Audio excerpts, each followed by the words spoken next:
하나님의 말씀 마태복음 21장 봅니다. 12절로 17절. 마태복음 21장 12절로 17절. 찾으시는 대로 한 목소리로 봉독합니다. 예수께서 성전에 들어가사 성전 안에서 매매하는 모든 사람들을 내쫓으시며 돈 바꾸는 사람들의 상과 비둘기 파는 사람들의 의자를 둘러 엎으시고 그들에게 이르시되 기록된 바 내 집은 기도하는 집이라 일컬음을 받으리라 하였거늘 너희는 강도의 소굴을 만드는도다 하시니라.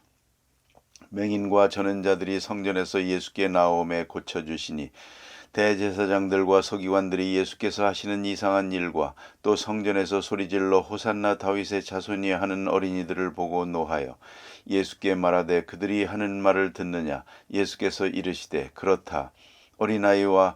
어린아기와 젖먹이들이 입에서 나오는 찬미를 온전하게 하셨나이다 함을 너희가 읽어본 일이 없느냐 하시고 그들을 떠나 성 밖으로 베다니에 가서 거기서 유하시니라.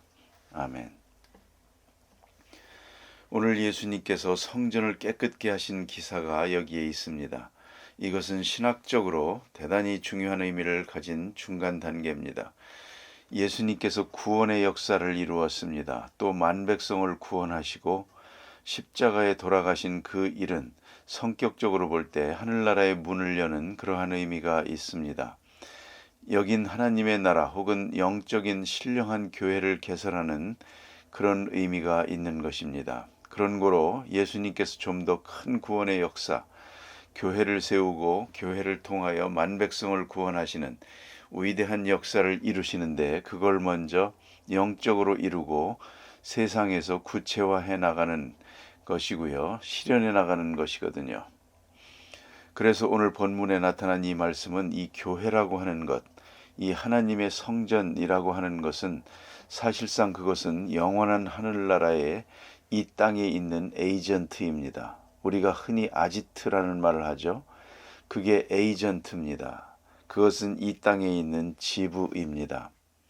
하늘나라 본부의 땅의 지부입니다. 이걸 잊지 말아야 합니다. 그래서 이 땅에 교회를 세우시는데 그러니까 이 교회는 비록 이 땅에서 교회는 온전치 못하지만 이것은 영원한 하늘나라로 지향하는 아주 굉장한 예표적이요 상징적인 그런 에이전트 같은 의미가 있습니다. 그래서 여기서 교회를 영접하는 것은 하늘나라를 영접하는 것이요. 여기서 교회의 말씀을 순종하는 것은 하늘나라의 말씀을 순종하는 것이요.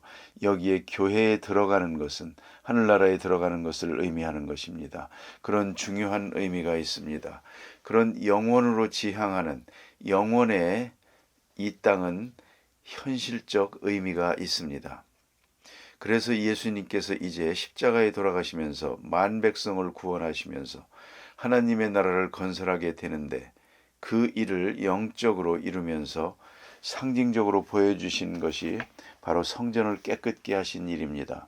이 더러워진 성전을 깨끗게 하시는 그런 역사를 이루었습니다. 이미 세워놓은 교회의 그 본질적 의미를 다시 세우고 재소생시킨 것입니다. 더러워진 성전. 원래 성전을 세울 때 그렇게 세우는 것이 아니거든요. 본래적인 의미는 어디까지나 하나님의 거룩하신 뜻을 위하여 이 땅에 세워진 교회로서 세워진 것입니다. 그게 성전인데 이제 그만 아주 더러워졌습니다. 본문 말씀 그대로 만민의 기도하는 집이 강도의 굴이 되었습니다. 얼마나 큰 의미가 여기 있는지 모릅니다. 성전의 본래의 의미는 기도하는 집입니다. 기도는 하나님과 통하는 것입니다. 하나님을 만나는 곳이요. 하나님을 체험하는 곳이요. 하나님의 음성을 듣는 곳입니다. 하나님과 만나는 시간이 기도 시간이요. 하나님과 만나는 장소가 성전입니다. 하나님은 어디에나 계십니다. 어디서든지 기도하면 하나님이 들어주십니다. 하지만 기도하는 집을 지정해 주셨습니다. 그게 바로 성전이고 그게 바로 교회입니다. 그래서 우리가 늘 기도하지만 어디서나 기도할 수 있습니다. 잠자리에 기도해도 되고 길 가면서 기도해도 되고 밥 먹으면서 기도해도 되겠죠. 하지만 기도하는 자세가 바라야 합니다. 기도하는 자세가 똑바로 되어야 되고 그 다음에는 기도하는 장소가 구별되어야 합니다. 그냥 뭐 잠을 자던 자리에서 기도하고, 물론 그것도 해야 됩니다. 하지만 그보다 하나님의 성전에 나와서 기도하는 것, 이 장소적인 의미가 아주 중요한 것입니다. 하나님께서 그렇게 지정해 주었기 때문입니다. 그런 거로 우리가 다 경험하는 바와 같이 어디서나 기도할 수 있죠. 하지만 하나님의 성전에 나와서 기도하는 것, 참 중요한 일이라고 생각합니다. 그런 거로 새벽의 첫 시간을 우리가 하나님의 성전을 향하여 나아갑니다. 이 교회로 나오는 발걸음 자체에 중요한 의미가 있습니다. 그 자체가 경건이고 그것이 기도입니다. 그리고 같은 시간에 주의 이름으로 모여서 함께 기도하는 것, 더더욱 중요한 의미가 있다고 생각합니다.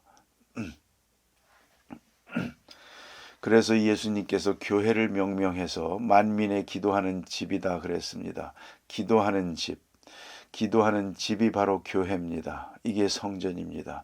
그 말은 뭐냐면 하나님께서 이 기도하는 집에서 만나 주신다는 얘기입니다. 구하라 주실 것이요 찾으라 만날 것이요 두드리는 자에게 열어주시리라. 그런데 이 기도하는 집으로 지정해 주신 것이 교회요. 이게 하나님의 성전입니다. 게다가 또 하나 있습니다. 그것은 만민의 기도하는 집이요. 여기에는 계급도 없고 특정인이 없습니다.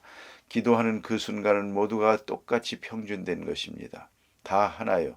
다 같은 죄인이요. 다 같은 하나님의 사람이요. 다 같이 예수로 말미암아 구원받은 사람이요. 또 다 같이 하늘나라에 갈 사람들입니다. 그런 중요한 의미가 여기에 있습니다. 만민의 기도하는 집. 선민의 기도하는 집이 아니요 만민의 기도하는 집입니다. 모두가 다 여기서 기도하게 됩니다. 그래서 만민의 기도하는 집으로 이 집을 정해준 것입니다. 그것이 바로 성전입니다. 자, 이렇게 거룩히 구별되어서 이것은 어디까지나 이것은 땅을 위한 집이 아니고 하늘을 위한 집입니다. 하늘과 우리가 만나는 거룩한 구별된 장소가 바로 기도하는 집이요 성전인데, 그런데 이 성전이 더러워졌습니다. 예수님께서 이 성전을 깨끗게 하십니다.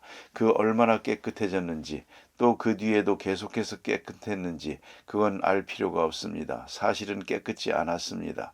결국은 끝내 예수님께서 이렇게 성전을 깨끗이 하기 위해서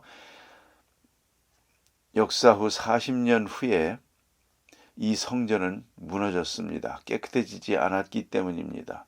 끝내 깨끗하지 못했기 때문입니다. 그 깨끗함을 지키지 못했기 때문에 이 성전은 무너지고 맙니다. 그걸 잊지 말아야 합니다. 예수님께서 성전을 깨끗게 하시고 만민의 기도하는 집이다 했는데, 정말 만민의 기도하는 집으로 이 집이 서 있었으면 그 집은 절대로 무너지지 않았을 것입니다. 그리고 집을 통해서 계속해서 하나님의 백성을 만나 주시고 기도를 응답해 주었을 것입니다. 그런데 만민의 기도하는 집이 본문에 있는 대로 강도의 굴이 되어버렸습니다. 이렇게 타락해버리고 더러워졌을 때, 끝내 더러워질 때 헐어버리고 말았습니다. 아직까지 예루살렘 성전은 그대로 무너진 터가 되고 성전의 그 성벽 한쪽이 조금 남아있는데, 무너지다 남은 성벽에 이스라엘 사람들은 늘 그 앞에 가서 통곡의 벽이라고 해서 그 앞에서 옛날 성전을 생각하면서 울고 있습니다. 그 많은 세월 동안을 말입니다. 2000년 동안을요. 만민의 기도하는 집, 그건 어디까지나 기도하는 집으로 되어야 됩니다. 기도하는 집으로 있으면 이 집 때문에 만민이 다 평안할 수 있습니다. 온 세상이 평안할 수 있는 것입니다. 기도하는 집이 기도하는 집 되면 그 도성에 복을 내리시는 것입니다. 아무튼 우리가 이렇게 생각을 해야 됩니다. 교회가 만민의 기도하는 집으로 우뚝 서 있고 거기에 만민이 모여 기도하면 그를 보시고 하나님께서 그 백성에게 만민에게 복을 주시는 것입니다. 교회가 흔들리면 안 됩니다. 그래서 멀리 갔던 사람들, 이 사람들을 하나님의 교회로 모으는 방법이 여러 가지가 있습니다. 한번 꽝 하고 터지면 교회로 모입니다. 9.11 때 그랬죠. 만민의 기도하는 집, 이건 대단히 중요한 것입니다. 기도하는 집이요, 그것이 교회의 본래의 모습이요. 그런데 강도의 굴이 됐습니다. 여기 보니까 장사치들이 성전 안에 우글우글 했다는 것이죠. 왜 그래졌을까를 생각해야 됩니다. 모든 일에서 이 타성이라고 하는 것은 참 위험합니다. 자기도 모르게 아무 생각 없이 이렇게 타성에 빠지게 됩니다. 그것이 바로 처음에는 좋은 목적이었으나 좋지 못한 방법이 목적을 배반하게 됩니다. 하나님의 성전에 들어갈 때는 반드시 예물을 가지고 가서 제사를 드리게 되어 있습니다. 두 가지를 드리는데요. 하나는 짐승을 드렸습니다. 그러니까 소나 양이나 비둘기나 이런 걸 드리게 되어 있고, 또 한 가지는 돈을 드리게 되어 있습니다. 돈은 세겔이라고 하는 히브리 사람들만 쓰는 돈을 드리게 되어 있습니다. 저들이 쓰는 것은 달란트라든가 이런 돈을 쓰게 됩니다. 쓰다가 성전에 가서는 돈을 바꿔야 됩니다. 히브리 사람의 돈으로 바꿔가지고 헌금을 해야 됩니다. 그래서 돈 바꾸는 일이 필요하거든요. 이 돈 바꾸는 일은 다른 데서 바꿔가지고 들어가야 되겠는데 그렇지 않습니다. 성전 안에서 바꾸는 장사치가 생겼단 말이죠. 그 안에서 바꾸게 되었단 말입니다. 이 돈 바꾸는 일이 또 하나의 장사가 되었다는 것입니다. 비싸게 바꾸고 싸게 바꾸고. 그 다음에 또 하나가 재물인데요. 이 재물에는 문제가 있습니다. 재물은 제사장이 조사를 합니다. 검사를 하고 티가 있든가 어디가 병들었든가 건강치 못하면 그건 퇴해버립니다. 불합격입니다. 그러면 가지고 나가서 시장에 가서 그걸 싸게 팔고 웃돈 주고 비싼 양을 사가지고 와야 됩니다. 또 불합격되면 또 팔아야 됩니다. 그래서 이런 유머가 있답니다. 소를 몇 번 팔고 사고 하니까 마지막에 비둘기가 되더라. 그렇지 않습니까? 소를 가지고 왔는데 불합격됐습니다. 팔아가지고 양을 샀습니다. 또 불합격되고 다시 작은 양 하다 보니까 비둘기 한 마리가 남습니다. 이렇게 장사를 하는데 이 팔고 사는 장사꾼들이 자꾸 안으로 들어와서는 성전 안에 들어와 버렸습니다. 성전 뜰에서 장사를 하게 됐습니다. 그런데 여기 문제가 있습니다. 성전 뜰에 아무나 들어올 수 있습니까? 여기에는 로비가 필요합니다. 제사장의 특별 허가가 필요했던 것입니다. 심지어는 제사장들이 자기 친척을 내세워서 합니다. 결국은 제사장이 부자가 됩니다. 이래서요. 또 좀 더 나아가서는 제사장이 이렇게까지 했습니다. 더 나아갈 수는 없는 거죠. 미리 제사장이 양을 사다가 울타리를 해놓고 미리 다 검사를 합니다. 미리 검사해가지고 합격품 하고 써놓았습니다. 이걸 사가지고 오면 무조건 합격입니다. 그러니 저 합격품이 얼마나 비싸겠습니까? 합격품 팔아먹기 위해서 누가 좋은 양을 가져와도 소용없습니다. 보는 척하고는 불합격. 그건 특권이니까. 가장 깨끗한 양을 골라 데리고 왔다가 불합격 맞을 때 그 마음이 어떻겠습니까? 그리고 내다 팔고 비싼 저 합격된 양, 비실비실하는 거 시원치 않은 양을 가지고 하나님 앞에 제사를 드릴 때 그들의 마음이 얼마나 아팠겠느냐 그겁니다. 이렇게 돼서 제사장은 부자가 됐고요. 예루살렘 성전 마당은 완전히 우시장이 됐습니다. 짐승을 사고 팔고 돈 바꾸는 사람들, 비둘기 사는 사람들 이렇게 됐단 말이요. 자, 이렇게 돼서 성전 마당이 얼마나 더러워졌겠습니까? 이것이 문제입니다. 성전하면 우리가 교회와 같이 생각하기가 쉬운데 그렇지 않습니다. 예루살렘 성전이라는 것은 성전 마당입니다. 성전이라고 하는 것은 성소와 지성소뿐인데 지성소에는 하나님의 법궤가 있어서 대제사장이 1년에 한 번 들어가는 곳이고 성소에는 거기에 모든 성전 기명이 있고 제사장들이 들어가는 곳입니다. 그러나 일반은 성전에 들어가 보지도 못합니다. 성전 마당에 들어가는 것을 성전에 들어간다고 하는 것입니다. 거기서 제사 드리고 거기서 모이고 그럽니다. 여러 행랑들이 있고 그렇습니다. 자, 그러면 이 넓은 마당에 들어가서 하나님 앞에 예배하는 것입니다. 로마 카톨릭 예배 드리는 걸 보면요. 크리스마스나 부활절 때 보면 광장에 많은 사람들이 모여 있고 교황이 높은 데 나가서 메시지를 전하는 것 보지 않습니까? 그게 마당에서 보는 겁니다. 그런데 이 성전이라는 말은 바로 그런 뜻입니다. 처음에는 좋은 목적으로 하는 것입니다. 예배하는 자들에게 편리하게 하기 위해서 수고를 덜기 위해서 한 것입니다. 그러나 세월이 가면서 돈 벌려고 하는 수단만 남고 예배하는 자를 돕고자 하는 생각은 없습니다. 마침내 성전이 이렇게 됐습니다. 강도의 굴이라고 하는 데는 또 다른 의미가 있다고 해석하는 사람들은 말합니다. 이렇게 제사장이 돈을 많이 가지고 있다 보니까 돈 많은 데는 반드시 강도가 오게 되어 있거든요. 또 이것이 불법적인 돈이라는 걸 알기 때문에 도둑질하고 강도질하는 사람도 가책을 느끼지 않는다는 것이죠. 그래서 제사장 가야바의 딸의 방에 바로 며칠 전에 강도가 들어왔답니다. 진짜로. 그리고 사사로이 받은 성전 기명까지도 일부 가져갔답니다. 그래서 강도 만났습니다. 강도를 만났는데 차마 말은 못하고 쉬쉬하고 있는데 소문은 일파만파로 퍼졌습니다. 예수님이 벌써 뉴스를 다 들었습니다. 그래서 어찌하여 강도의 굴을 만드느냐 하고 말할 때에 아무도 대답을 할 수가 없었습니다. 바로 며칠 전에 강도가 다녀갔으니까요. 이것을 말하고 있는 것입니다. 어찌하여 강도의 굴을 만드느냐. 성전이 더러워졌습니다. 그래서 이것을 책망을 하고 깨끗하게 합니다.